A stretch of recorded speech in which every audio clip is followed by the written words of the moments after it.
Okay, hi Ashley, how are you? I'm good, thank you. Thank you for coming on the show. Nice to have you with us. So, as we were talking about before we got on, you are a music composer, and I saw on the email that my producer sent, there were a bunch of little drawings. Those are your drawings? Yeah, Okay, what do you do with those?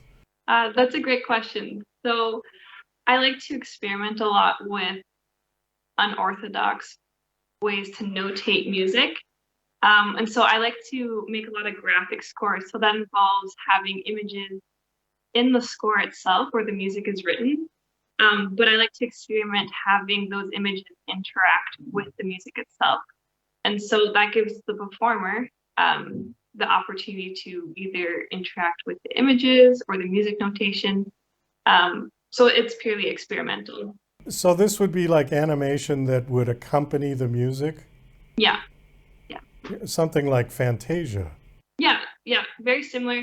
It could take the form as well. Like it could actually be animated. I have animated a music score before that performers would improvise to, and so their music score is being manipulated and changed before their eyes, and so they have to respond to their music score that's changing, which is very interesting to see their reactions because one moment their music note could be there and the next moment it could be melting and turning into some sort of creature, um, or it could be static, so it could be just the images are there and they can see it and they kind of know what to predict.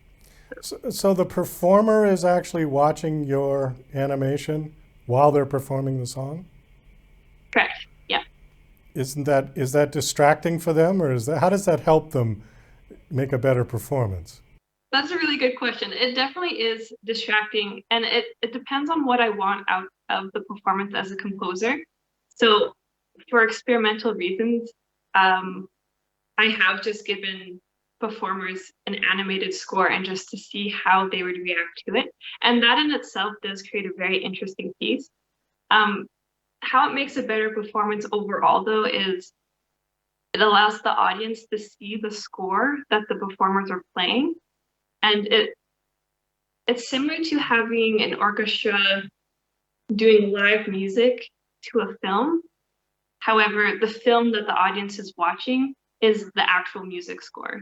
So it kind of combines those two worlds together. And in a sense, the audience, they kind of become the performers as well. It's like it's it's very abstract. Well, it's interesting. I mean, I've never heard anything quite like that. Like I said, I made the Fantasia reference, which is pretty close, but from what I remember of it, the imagery, the animation, didn't necessarily have anything to do with the music other than it set the tone. This is actually following the score. I mean, is the score part of the animation? The actual staffs and lines and little dots? Yeah.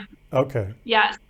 What during my university degree, I had the opportunity to be exposed to a lot of different forms of graphic notation and a lot of more avant-garde methods of composing pieces of music.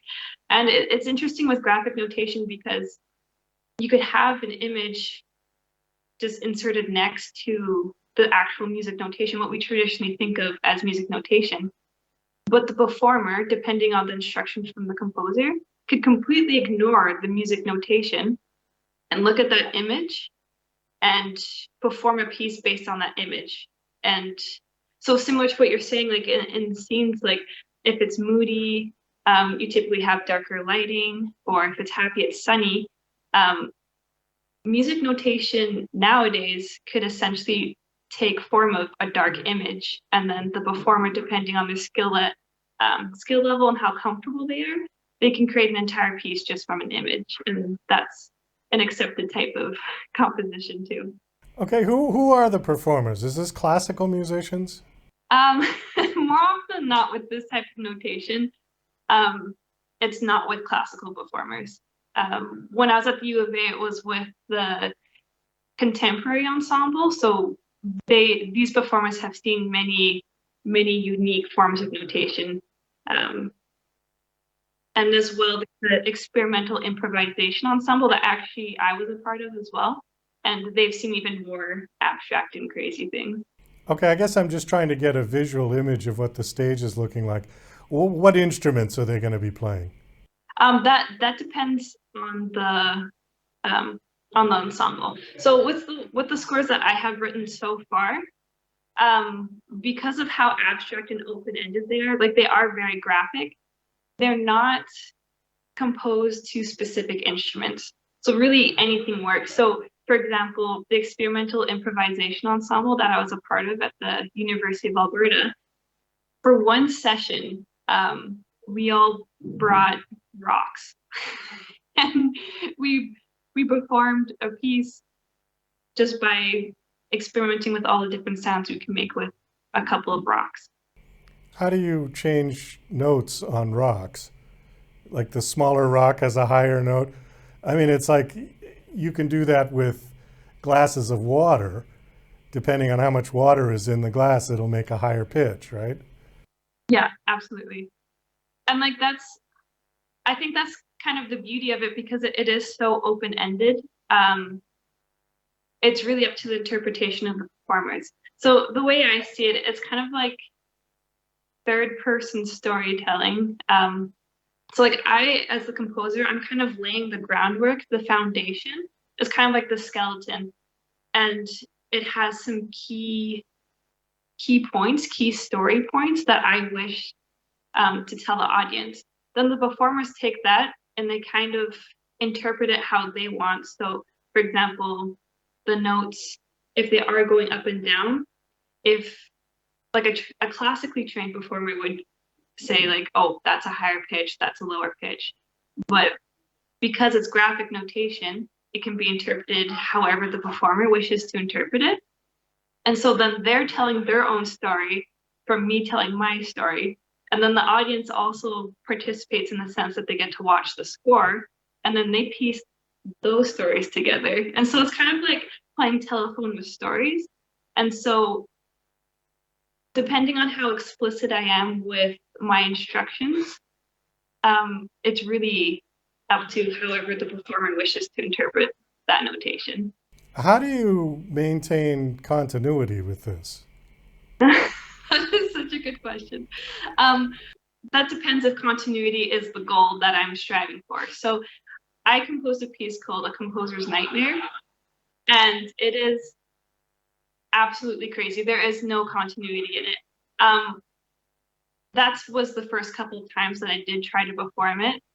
It was just absolute chaos because you also have it's very timed. And so if a performer's seeing animation for the first time, they're not going to know what's going to be coming up 2 seconds down the reel. So what I ended up doing was making story plots. So like the score kind of turned into a storyboard of specific key moments with timestamps attached to them saying, at this moment, I specifically want you to react this very specific way. But in between these moments, you can interpret whatever you want, however you want. So in that sense, there is some continuity, but it also gives the performer room for improvisation and interpretation as well. Well, it's certainly an interesting idea. It's a unique idea. How's the reaction been from the audience that you've done these performances in? Actually, surprisingly good. A lot of people are like, wow, like I've never seen that before, or like interesting. Some people, I mean, like it doesn't sound very good at some point because yeah, it does lack control and continuity.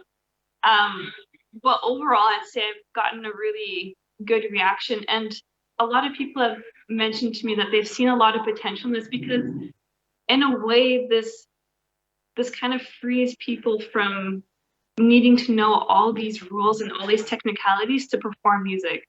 Like in a sense, this is a way that we can present music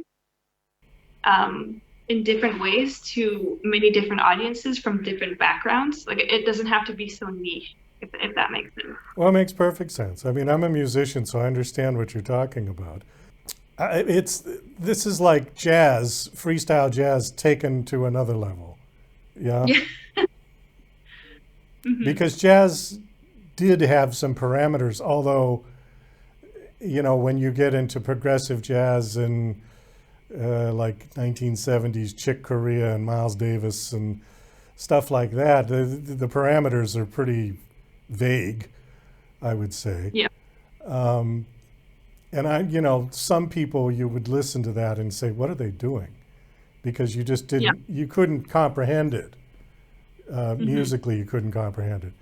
Do you think people are going to have that trouble with your music, that they're just not going to get it? Yeah, I would say so. However, I think having that visual aid, like people actually being able to see the score, I think that'll help. Yeah. Yeah, I think that'll solve some of the confusion, but definitely I think there will be confusion. We just got a couple minutes left. The last question I wanted to ask you is, what do you want to do with this music, with this whole thing? I mean, is there a market for this? You want to sell it, or you want to just do it because you love doing it, or is it viable, I suppose, is the question? Well, certainly all of the above. However, I would love to keep exploring this type of music, and I just think it's really worthwhile exploring presenting music in new ways, just because I've also done studies before, knowing the impact that music can have on the brain, even like on the physical level. And I think it would be amazing learning of and exploring different ways for more people to have access to music. Like, it's more of an accessibility thing as well that I think would be very interesting to learn more about. Okay, is any of this available for people to listen to online? Yeah, I have links in my website as well as some sheet music as well. Okay, can you give out your website, please? Yes, Weckesser.com. You want to spell that out? And we'll put it up right under you. Weckesser.com. Okay, and are these video clips as well, or is it just audio? Yeah, I have video clips, audio clips, and sheet music as well available. Okay, so we can actually see this whole thing. Yeah, you can. A Composer's Nightmare with the performance attached to it is actually on YouTube, so you can see firsthand. Yeah, I want to check it out. I'm curious now. What this is like. Okay.